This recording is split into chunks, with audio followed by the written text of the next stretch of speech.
हामी अहिले कोरोनाको महामारीको परिस्थितिमा छौँ र यो महामारीको परिस्थितिमा चाहिँ विश्व त अक्रान्त छँदैछ, त नेपाल पनि यसले अझ अक्रान्तको रूपमा अगाडि बढ्दैछ र उपत्यकाको वर्तमान परिस्थिति यहाँहरूले सुनिराख्नु भएको छ। उपत्यकामा दिन प्रतिदिन कोरोना बढ्दै गएको छ। यस्तो परिस्थितिमा नेपाल सरकारले कुनै प्रकारको चाहिँ जिम्मेवारी चालक परिचालक र यात्रुको समेत अहिलेको वर्तमान जिम्मेवारी नलिकन चाहिँ स्वास्थ्य सम्बन्धी खेलवाड गरेर जुन अहिले यात्रा सञ्चालन गर्ने भन्ने एकतर्फी घोषणा गर्यो, त्यो धेरै नै स्वास्थ्यको दृष्टिकोणले अव्यवहारिक र एकदम खतरनाक परिस्थिति छ र यस्तो कुरामा सरकार तत्काल ध्यान दियोस् र हाम्रो चालक परिचालक र यात्रुहरूलाई र सवारी साधन सवारी मालिकहरूलाई सुरक्षा पहिलो कोरोनाबाट सुरक्षा हुने प्रविधिको विकास गरी यसलाई अगाडि जाओस् भन्ने हाम्रो जोरदार माग छ। यस्तो गम्भीर कुरामा विचारै नगरिकन गाडी चलाउनु भनेर साबिक गाडीमा 50% मात्रै यात्रु राखेर चलाउनु भन्ने कुरा त्यो मापदण्ड छैन, त्यो वातावरण छैन, पार्किङको व्यवस्था छैन, त्यसको व्यवस्थित कुनै प्रकारको अग्रिम तयारी नगरिकन जुन हचुवा तरिकाले हिजो निर्णय भयो आज गाडी चला भनेर भन्नुको अर्थ चाहिँ यो अत्यन्त खतरनाक परिस्थिति छ र यसले कोरोना उपत्यकामा दिन प्रतिदिन र अधिरातिभरि नै जुन जिल्लामा गाडी सञ्चालन हुन्छ त्यहाँ कोरोना बढ्ने सुनिश्चित छ। चालक परिचालकको ज्यानको खतरा स्थिति छ र यात्रु कुनै पनि बेला गाडीमा दुर्घटना हुन सक्छ, गाडीमा चाहिँ कोरोनाले लड्न सक्छ। उपचारको कहाँ गर्ने उपचार त्यो कुराको स्पष्ट छैन र कहाँ उपचार गर्ने कसरी त्यहाँ कहाँ गएर बुझाउने भन्ने कुराको स्पष्ट नहुने यस्तो परिस्थितिमा चाहिँ सरकारले एकतर्फी रूपमा जनताको जीव ज्यानको सुरक्षाको मतलबै नगरिकन जुन एकतर्फी घोषणा गर्यो त्यो अत्यन्त दुःखद कुरा छ। यसतर्फ आदरणीय पत्रकार बन्धुहरूले गम्भीरतापूर्वक जनताको लागि या चालक परिचालकको लागि र सवारी साधनको चाहिँ सञ्चालनमा व्यवस्थापनको लागि चाहिँ गम्भीरतापूर्वक कुरा उठाइदिनु हुन म विनम्रतापूर्वक गर्छु र हामीले सामान्य कुरामा आएको सरकारसँग दुःख दिने तरिकाले हामीले केही मागेका छैनौँ। हामीले कोरोनाभरि लकडाउनभरिको एउटा ब्याज छुट गरिदिनुहोस्, कर छुट गरिदिनुहोस्, राजस्व छुट गरिदिनुहोस्, बिमा छुट गरिदिनुहोस् र यो अहिले आइरहेको यस्तो परिस्थितिलाई हामीलाई राहत स्वरूप गाडी सञ्चालनको लागि केही रकम हामीलाई अनुदान दिनुहोस् भनेका हौँ। कुनै नराम्रो कुरा पनि छैन, यति दिएर यसलाई व्यवस्थित रूपमा सञ्चालन गर्न सक्यो भने हामी त सहयोग गर्न तयार छौँ। तर कुनै प्रकारको एउटा पनि माग पुरा नगरिकन एउटा पनि कुनै प्रकारको दिलचस्पी नलिकन स्वास्थ्य जस्तो कुरामा चाहिँ सरकारले जुन दिलचस्पी नलिकन जुन एकतर्फी निर्णय गर्यो त्यसमा हाम्रो घोर आपत्ति छ।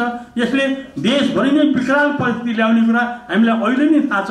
त्यसकारण चाहिँ यस्तो कुरामा सरकारले गम्भीरतापूर्वक ध्यान दियोस् भन्ने हामी विनम्रतापूर्वक अनुरोध छौँ र यो मागपत्रमा सामान्य कुरा 1 वर्ष कर्जाको म्याद थप्ने भन्ने कुरा कर्जा नतिरौँ भन्ने कुरा छँदै छैन।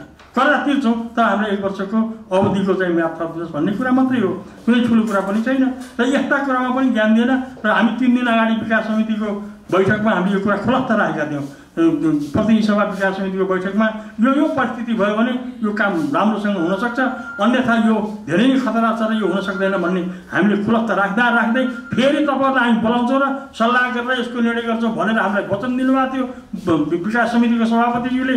तर चाहिँ निर्णय अचानक हामी चाहिँ आवास यो भौतिक पूर्वाधार तथा यातायात मन्त्रालय अन्तर्गत हामी छौँ र चाहिँ मन्त्री परिषदको निर्णय गर्न अर्थमन्त्रीज्यूले हिजो विज्ञप्तिबाट जनाइदिनु भयो र हामी त एक प्रकारको मन्त्रालय नै छैन जस्तो हो। हामीलाई त यातायात मन्त्रालयले रुलिङ गर्नुपर्ने, यातायात व्यवस्था विभागले रुलिङ गर्नुपर्ने, त्यो कुनै प्रकारको सङ्केत पनि नभइकन अर्थ मन्त्रालयबाट यस प्रकारको विज्ञप्ति आउनु चाहिँ दुःखद कुरा हो र हामी व्यवहारिक जस्ता भएका छौँ। हामीलाई आदरणीय पत्रकार बन्धुहरूले संरक्षणको लागि बल दिनु हुन र यसको व्यवस्थाको लागि यसलाई यो संरक्षण यसलाई व्यवस्थित रूपमा पछिसम्म सञ्चालन हुनको लागि बल प्रदान गर्न हुन म विनम्रतापूर्वक अनुरोध गर्छु। किनभने हामी नेपाली यातायात व्यवसायी राष्ट्रिय रोजगारी हो, राष्ट्रिय पुँजी छ, राष्ट्रिय चाहिँ यो व्यवसाय सञ्चालनको छ, यो राष्ट्रिय स्तरको चाहिँ यत्रो ठुलो नेपालको सबैभन्दा ठुलो निजी क्षेत्रको पुँजीलाई व्यवस्था गरेर जुन अपमानित तरिकाले सरकारले व्यवहार गर्यो हामी ज्यादै दुखी छौँ र यस्तो परिस्थितिमा हामी गाडी चलाउन सक्ने परिस्थिति हाम्रो छैन र यो परिस्थितिलाई सुधार सरकारले गरेन भने यसलाई राष्ट्रियकरण गरोस्।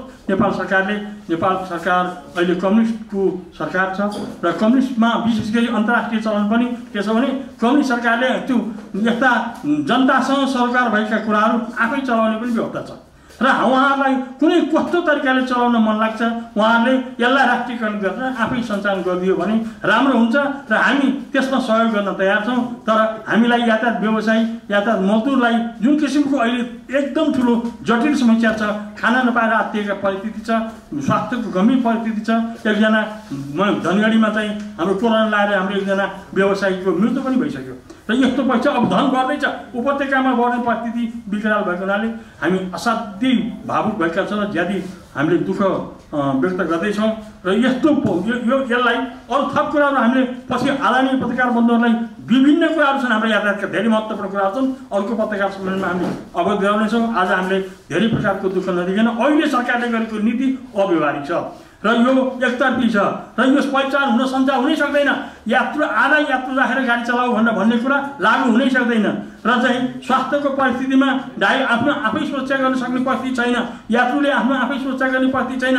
यो विकराल परिस्थिति थाहा पाउँदा पनि बिना पूर्व तयारी, बिना पूर्व चाहिँ योजना, बिना सल्लाह हामी सञ्चालन गर्ने व्यवसायीसँग कुनै प्रकारको सल्लाह नलिकन जुन एकतर्फी निर्णय गर्यो यो घोर आपत्तिजनक छ। हामी यसलाई अमान्य छ, हामी त्यसलाई मान्न सक्दैनौँ। अध्यक्ष, एउटा जिज्ञासा, यहाँले 5वटा जुन माग राख्नु भएको छ त्यसमध्ये 4वटा माग चाहिँ उचित र जायज नै जस्तो देखिन्छ। पहिलो मागमा जुन सार्वजनिक यातायात सञ्चालन गर्नको लागि विश्व स्वास्थ्य सङ्गठनले तोकेको न्यूनतम जिम्मेवारी चाहिँ सरकारले पुरा गरिदिनु पर्ने भनेर भन्नुभएको छ। नाफा चाहिँ तपाईँहरू खाने अनि त्यो न्यूनतम जिम्मेवारी चाहिँ सरकारले किन पुरा? यसो भयो, हामीले के भनेको भने हामीसँग जुन यो स्वास्थ्य सामग्री स्वास्थ्य मन्त्रालयले उपलब्ध भयो नि होइन, यसको त्यसलाई चाहिने विश्व स्वास्थ्य सङ्गठन अनुसारको स्वास्थ्य सामग्री स्वास्थ्य मन्त्रालयले उपलब्ध गराइदिनु पऱ्यो र त्यसको ग्यारेन्टी गर्नु पऱ्यो।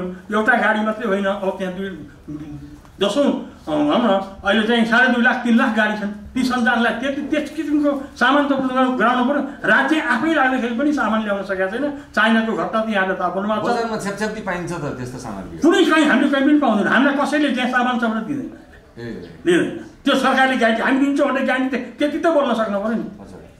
उसले त्यति पनि बोल्न नसकेले दिन्छ भन्ने त विश्वासै छैन नि। अहिले तपाईँले सरकारले गाडी चला भनेको छ, तपाईँले चलाउनु भएन, सरकारले तपाईँले अब जोडबल गर्न सक्छ। तपाईँ के अब आन्दोलनमा जानुहुन्छ कि के जानुहुन्छ? कर्जा तपाईँलाई छुट पनि दिँदैन, के गर्नुहुन्छ तपाईँहरू? अब आन्दोलनको कार्यक्रम के छ तपाईँ? समस्या कस्तो छ भने हामी त निमुखा छौँ अहिले, किनभने हाम्रो कुरा चाहिँ अर्थ मन्त्रालयले बोल्यो, यातायात मन्त्रालयले बोलेन। हाम्रो फादर हाम्रो सबल क्षेत्र यातायात मन्त्रालय हो, त्यसले गर्न सकेन। यातायात व्यवस्था विभाग हो, त्यसले गर्न सकेन। ऊ लङ्गडो छ, दुइटै लङ्गडो छ। त्यस कारण यस्तो लङ्गडो स्थितिमा हामीले अहिले पेसा सञ्चालन गर्नुपर्छ। 79% निजी क्षेत्रको यातायात व्यवसाय छ। तपाईँहरूले थाहा पाउनुभयो, साझा यातायात सरकारको त्यो समाप्त भयो, यातायात संस्थान सरकारको त्यो समाप्त भयो, ट्रली बस सरकारको त्यो समाप्त भयो, रोपवे सेवा सरकारको त्यो समाप्त भयो, चाहिँ गोदाम तथा पार्वन कम्पनी सरकारको त्यो समाप्त भयो, एरोप्लेन सरकार जमानत बसेर प्लेन ल्याएको हो र उसले चलाएका जति जम्मै समाप्त भए, सरकारले आफै चलाएका जति सबै समाप्त भए। अब एउटा निजी क्षेत्रको यो कुरा यसलाई पनि समाप्त गर्ने षड्यन्त्र हो र यदि यो षड्यन्त्र यदि यो सार्वजनिक यातायात स्थल यातायात नेपाली निजी चलाएको यसलाई समाप्त पार्ने कोसिस भयो भने यो हामीले अलि अगाडि पनि भनेका थियौँ, सुरुमा पनि भनेका थियौँ, आज पनि हामीले भन्न बाध्य हुन्छौँ, नेपाल सिक्किमीकरणको तर्फ जाँदैछ। यो सार्वजनिक सवारी जुन सरकारी सिक्किमीकरणतर्फ जाँदैछ, यो सरकारी सवारी साधनलाई ध्वस्त बनाउनु त निजी क्षेत्रका व्यवसायीको थुप्रो लगानी छ नि त, तपाईँहरूकै कारणले गर्दा होइन। उहाँहरू चलाउन सक्नु भएन। एउटा साझा यातायातमा 800 कर्मचारी भर्ना गरिदियो मन्त्रीले, त्यो धान्न सक्छ? यातायात संस्थानमा उसका कर्मचारी राखिदियो, त्यहाँ 10 जना भए उन ठाउँमा 200 जना राखिदियो, जागिर खुवाउने यन्त्र बनायो, त्यसलाई समाप्त बनायो। अहिले त जग्गा बेच्दै खाँदै त्यसको सम्पत्ति त सुरक्षा गरेर एउटा विशेष कोष बनाएर यो देशको यातायातलाई पहिचान गर्न सकिन्छ नि। त्यो काम सरकारले गरेकै छैन। त्यसको छानबिन आयोग अख्तियारले त्यो ती सरकारले चलाएका खाली भएका संस्थाहरूको अख्तियारले छानबिन गर्यो भने धेरै सम्पत्ति छ। अब त्यो बेच्दै खाँदै विभिन्न बाहनामा बेच्दै खाँदैछ। त्यो अवस्था त छैन नि। कसैको पनि घरबारी भएको छैन सरकारमा पढ्ने मान्छेहरू, तर निजी क्षेत्रको त लाखौँ मान्छे घरबारी भयो। तपाईँले राष्ट्रियकरणको कुरा गर्नुभयो, अब तपाईँहरू के सडकमा ल्याएर गाडी बुझाइदिनुहुन्छ? हामीले चाबी मात्रै बुझाउने भन्यौँ अहिलेलाई। चाबी बुझाइदिनुहुन्छ? चाबी सरकारलाई, नेपाल सरकारलाई। राष्ट्रियकरण कसरी गर्ने? अब तपाईँहरूलाई तपाईँहरूको सरकारले निर्णय गरेर हाम्रो स्थानीय यातायातलाई नेपाल सरकारले निर्णय गरेर चाहिँ हामी दिन तयार, सरकारले लिन तयार भएर आफ्नो नीति अनुसार चलाए हुन्छ सरकारले। अब यो 100 दिनभन्दा बढी समय ग्यारेजमा थन्किएका तपाईँका गाडीहरू त लगभग आधा त बिग्रिसकेका छन्। त्यो बिग्रेको गाडी सरकारले किन किन्ने? अब यो यही कुरा निजी क्षेत्रको निजी क्षेत्रसम्म त्यसलाई संरक्षण भनेकै यही हो। तपाईँलाई थाहा छ अहिले 14,700 जीप साना गाडी अधिराज्यभरिका ग्यारेजमा छन् नेपाल सरकारका संस्थानका। ती गाडीलाई 2 लाखदेखि 5 लाख खर्च गर्ने नयाँ हुन्छ। सबै करोडका गाडी किनेर चाहिँ जम्मै कमिसनमा चलेको छ। ट्रान्सपोर्ट 14,700 गाडी चाहिँ अहिले अधिराज्यभरिको ग्यारेजमा चाहिँ त्यति राम्रा गाडी छन्। त्यसलाई सामान्य खर्च गऱ्यो भने 2 देखि 5 लाख खर्च गऱ्यो भने गाडी सबै नयाँ हुन्छ। 10 वर्ष गाडी किन्नु पर्दैन। र केही सम्माननीयज्यूहरूलाई नयाँ गाडी एउटा किने पनि अरू कसैलाई माननीय मन्त्रीज्यू विभागीय प्रमुखहरू कुनै सरकारका कर्मचारीले गाडी किन्नु पनि जरुरी छैन। के त्यसैले सबै कुरा हुनसक्छ र चाहिँ खरबौँ रुपियाँ दाम यस बचत हुनसक्छ। अहिले 44 खरब रुपियाँ दाम नेपाल सरकारले किन चाहिँ यो अर्कै छुट्टै गाडी किनेर किन चलाउनु पर्यो? यही गाडीलाई मर्मत गरेर बनायो भने सजिलैसँग देशको चाहिँ 10 वर्षलाई चाहिँ अहिले सञ्चालन यो व्यवसाय यो गाडी सञ्चालनको व्यवस्था हुनसक्छ। सरकारले काम गर्न सक्छ। तर पैसा छैन, सङ्कट पर्यो भन्ने आफू फजुल खर्च करोडौँ अरबौँ फजुल खर्च गरेर जाने यो कुरा त नीतिगत कुरा राम्रो भएन। म अर्को पनि सानो कुरा निवेदन गर्न आज हामीले 2047 सालमा नेपाल सरकारका कुनै पनि माननीयज्यूहरूलाई हजुरहरू चाहिँ यस्तो निजी गाडीमा हिँड्दाखेरि चाहिँ यस्तो गरिब देशमा राम्रो हुँदैन, हामीले 2 सिट मान्य सिट प्रत्येक गाडीमा राखिदिन्छौँ भने 2 सिट प्रत्येक गाडी 2 सिट कानुनमा लेखा छ। सहायता व्यवस्था ऐनमा मान्य सिट छ, महिला सिट छ, वृद्ध सिट छ, अपाङ्ग सिट छ, सबै कुरा कानुनमा छ। हिँड्न कोही चाहँदैन, सबैले नयाँ ताजा गाडी किन्न जान्छ। ठुल्ठुलो टल्केका गाडीमा हिँड्न बानी परिसकेको छ र हामीले 2 सिट कानुनमा भएको व्यवस्था सरकारले लागू गर्ने के अब किन यो समस्या मान्नु पर्यो भने सरकार चाहिँ पुरा व्यवसायको चाहिँ र राष्ट्रिय पुँजी संरक्षणको लागि चाहिँ लाग्यो भने हामीले सहयोग गर्न तयारै छौँ नि। त्यसैबाट राष्ट्रियकरण गर्यो भने सबै कुरा लागु हुन्छ। विदेशमा भारतमै चाहिँ अहिले गाडी चलेको छ, तर गाडी कस्तो चल्छ? राज्य परिवहनका निगमका गाडी, सरकारी गाडी चलेको छ। अमेरिका जापान कुनै मुलुकमा पनि गाडी चलेको छ, त्यो सरकारले चलाएका गाडी चलेको छ। यहाँ 79% निजी क्षेत्रको गाडीमाथि रदखत जम्मै सरकारले गरेको छ। र यो पनि समाप्त भयो भने मैले दुःखपूर्वक निवेदन गरेँ, हामी अत्यन्त दुःखद घटनामा जानेछौँ। त्यो सिक्किमले जस्तै बनाएर नेपाललाई छिमेकी देश भारतले खाइदिन्छ। चाइना आएर चलाउन सक्ने ती छैन, सबै गाडी भारतका छन् र त्यसले एउटा स्पेयर पार्ट्स रोकिदिने बित्तिकै हामी बिहाल हुन्छौँ, तेल रोकिदिने बित्तिकै बिहाल हुन्छौँ। हाम्रो स्थिति यो गम्भीरतापूर्वक हामीले लिनुपर्ने कुरा छ। र यो पेसा रोजगारी अब निजी क्षेत्रले चलाउन सक्दैन है भनेर हात उठाएर चाबी बुझाउने हो र सरकारले चलाउने हो। तपाईँहरूको निजी क्षेत्रमा जस्तो एउटा आत्महत्याको घटना पनि भयो, त्यो कर्जा तिर्न नसकेर होइन भयो। यस्ता तपाईँहरूले घटनाहरू के घटनाहरू भइरहेको छ तपाईँहरूको क्षेत्रमा? यत्रो लोन तिर्न बाँकी छ भन्नुहुन्छ। अब बढ्दैछ। अस्ति हाम्रो चाहिँ हाम्रो सार्वजनिक यातायात केन्द्रीय महासङ्घको साथीहरू इटरीमा कार्यालयमा टाटा कम्पनीको गाडीमा जानुभयो किप्रदीपमा। त्यहाँ गएर त्यसलाई क्षतिपूर्ति दिनु पर्यो, त्यसको परिवारलाई पाल्ने व्यवस्था मिलाइदिनु पर्यो। र तपाईँहरूले यस्तो ताकेता यस्तो लकडाउनको बेलामा चाहिँ त्यो गाडी मालिकलाई जुन किसिमको तपाईँहरूले ताकेता गर्नुभयो, जुन किसिमको अभद्र व्यवहार गर्नुभयो, त्यो कारणले उसले आत्महत्या गर्नु पर्यो। त्यस कारण चाहिँ यस्तो व्यवहार रोक्नुपर्छ भनेर हामीले निवेदन पनि गऱ्यौँ। हामीले श्रीप्रतिलाई जानकारी पनि गरायौँ र हाम्रा साथीहरूले चाहिँ श्रीप्रति घेराउ पनि गर्नुभयो। र त्यसले तत्काल राहत पाउनुपर्छ। नेपाल सरकारले यसमा गम्भीरतापूर्वक लिएर त्यसलाई त्यसको परिवारलाई चाहिँ संरक्षित गर्नुपर्छ भन्ने हाम्रो। यो सार्वजनिक यातायातमा काम गर्ने मजदुरहरूले त यो 4 महिनाको त तलब पाएको छैनन् होला होइन?